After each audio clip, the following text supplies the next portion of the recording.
আমরা হাটের মানুষ, বাজার ছেলেপেলা পড়ালেখা করবে, তাহলে পড়ালেখা কিরকম করবে? এখন তো কেরাসিন তেলে দিচ্ছে না, কেরাসিন তেলে 140 টাকা লিটার বলছে। আমরা তেল জ্বালাবো না লাইনে বিল দেবো, 3 মাস হলে লাইনে বিল করে চলে যায়, আবার বিল দিব না, লাইন টার্গেট দেবো, আপনার লাইন দিচ্ছে না, আমরা কিভাবে থাকবো? আমরা হাটের মানুষ, বাচ্চা ছেলেপেলা পড়ালেখা করবে, কিভাবে পড়ালেখা করবো স্যার বলেন তো আপনারা?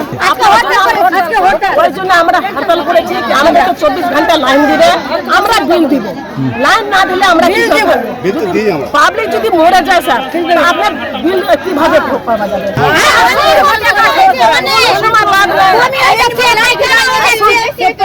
লাইন থাকছে, তাহলে লাইনটা বানালো, কোনো অসুবিধা, কোনো লাইন নাই, কত মানুষ বেনা করবে, কত রকম কি করবে, যার বাতারি ভাইটা ও নিয়ে নিচ্ছে, ও বাতাস খেয়ে যদি ভাইটা কাজ করে, আমরা কিভাবে থাকবো? 3 মাসে লাইনে বিল দেওয়া যাচ্ছে, আমি যদি লাইন যদি না পাই 15 ঘন্টা, আমি কিভাবে থাকবো?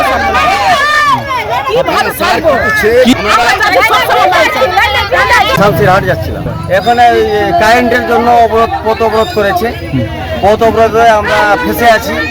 এখন কতক্ষণ পর্যন্ত থাকবো কোনো হিসাব নাই। এটা নূরপুর কলোনি মন্ডলপাড়া, এর আগেও আছে, ওখান থেকে কোনো রকম বেরিয়ে চলে এসেছিলাম, কিন্তু এখান থেকে বেরাতে পারছি না।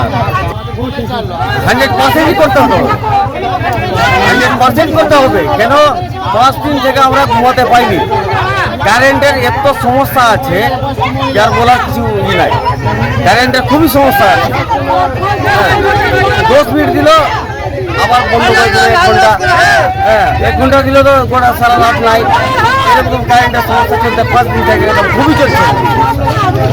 প্রায় মোটামুটি 1.5 ঘন্টা থেকে দাঁড়িয়ে আছে, কোনো প্রশাসন না, কোনো ভিডিও না, কোনো প্রশাসন আছে। দুটা সেভিক ছিল, সেভিক খালি ছবি করে নিয়ে চলে গেল। আপনার নামটা বলুন।